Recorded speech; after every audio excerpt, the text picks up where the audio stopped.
المخابرات المغربية لعبت دورا كبيرا في العملية. المغاربة عندهم مخابرات قوية ومعروف مخابرات المغرب. مخابرات المغرب معروفة في العالم وداخلة حتى على خطوط الأمريكان والفرنسويين والإسرائيليين، ويخدموا جيد جيد جيد، ومعتبرين مخابرات حديثة جدا المغاربة. جاءت عن طريق المخابرات المغربية إلى المخابرات الفرنسية، لأنه المخابرات المغربية نشطة جدا في المنطقة دي، لأنه هي عندها جاليات كبيرة برا وبتحمي حدودها كمان مش بس من داخل المغرب، من الخارج. صحيفة أوتلوك إنديا أن المخابرات المغربية ساعدت نظيرتها السريلانكية في الكشف عن هوية الإرهابيين المتورطين في مجزرة الأحد. بلاد يظهر في علاقة الرئيس بالرئيس ولا الملك بالرئيس. اليوم المغرب رقم صعب على جميع المستويات. يكفي الرئيس هولاند كان شاف بركة بالمعلومة الاستخباراتية اللي قدمتها المغرب في الأحداث اللي صارت في فرنسا، وجنبت فرنسا حمام دم كبير.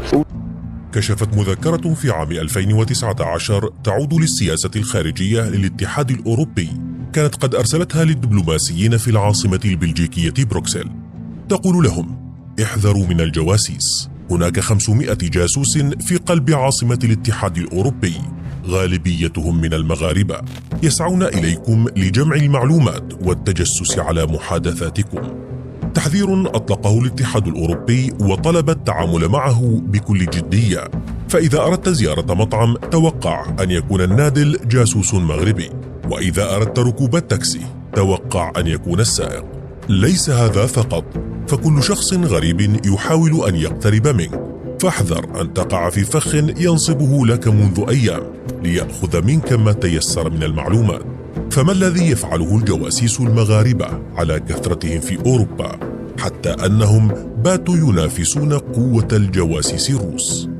حصل المغرب على استقلاله عن فرنسا عام 1956، وبسبب موقعه الاستراتيجي في غرب شمال إفريقيا بالقرب من مضيق جبل طارق، أصبح المغرب بوابة هامة بين إفريقيا وأوروبا.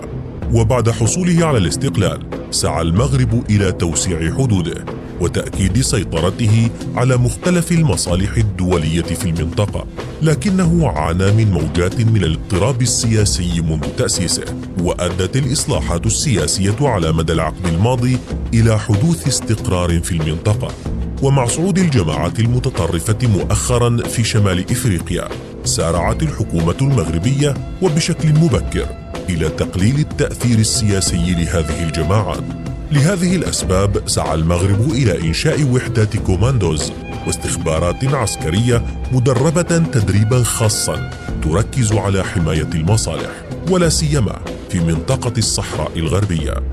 تعمل هذه القوات تحت قيادة مديرية المراقبة الإقليمية، أو ما يعرف اختصارا بالDST، ليصبح مع الوقت أكبر قسم تنظيمي في الوكالة هو وحدة مكافحة التجسس، التي انتقلت من العمل على المستوى المحلي إلى العمل في الخارج، وأجرت عمليات مشتركة مع أجهزة استخبارات أجنبية متحالفة. وكان للمخابرات المغربية جهود كبيرة في مساعدة أمريكا وبريطانيا على محاربة التطرف، كما ساعدت في القبض والكشف على عشرات الخلايا. استغل المغرب هذا الدعم الغربي الكبير في تطوير أجهزتها السرية، التي تحولت من التجسس على المتطرفين إلى التجسس على الدول لتحقيق مصالحها.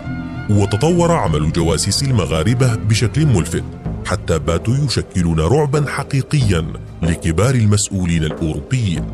فما الذي يريده المغرب من أوروبا؟ غزو أوروبا. على مدى العقد الأخير تمكن المغرب من تأسيس شبكة استخباراتية مهمة في أوروبا، وعزز حضوره في كل من فرنسا وإسبانيا وألمانيا وهولندا، ويحاول اليوم وضع أسس لتواجده في شرق أوروبا. من خلال هذه الشبكة الكبيرة من الجواسيس تمكن المغرب من إحباط عشرات العمليات المسلحة، وساعد بشكل كبير في محاربة الجريمة المنظمة على المستوى المحلي والدولي.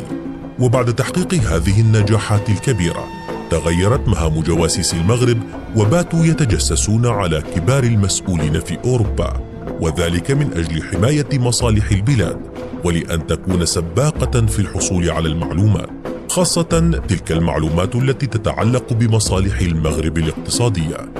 خلال السنوات القليلة الماضية تمكنت الدول الأوروبية من إلقاء القبض على عشرات الجواسيس المغاربة، وعلى كثرتهم لم تتمكن أوروبا من القبض إلا على نسبة قليلة، وكان آخرهم عميل مغربي يعمل بالسر في فرنسا أطلق عليه اسم الجاسوس الشبح، لأنه اختفى عن الأنظار تماما بعد الكشف عنه. وأشارت صحيفة لوبوان الفرنسية أن الشبح الذي يعيش في فرنسا منذ عام 2010 تمكن من اختراق المجلس الفرنسي للديانة الإسلامية، ونجح بانتزاع العشرات من أوراق المعلومات السرية، وكانت تهدف مهمته إلى ترسيخ نفوذ المغرب في العديد من المساجد الفرنسية. كما كشفت وسائل إعلام هولندية عن وجود أشخاص مغاربة سعوا إلى تقلب مراكز هامة في المؤسسات الإسلامية الهولندية. تبين فيما بعد أنهم كانوا يجمعون المعلومات لصالح المغرب، حتى أصبح الجواسيس المغاربة اليوم يشكلون رعبا حقيقيا لأوروبا. فهل سيتمكن المغرب في المستقبل من تحقيق مراكز متقدمة في مجال الأمن والمعلومات؟ أخبرنا رأيك في التعليقات.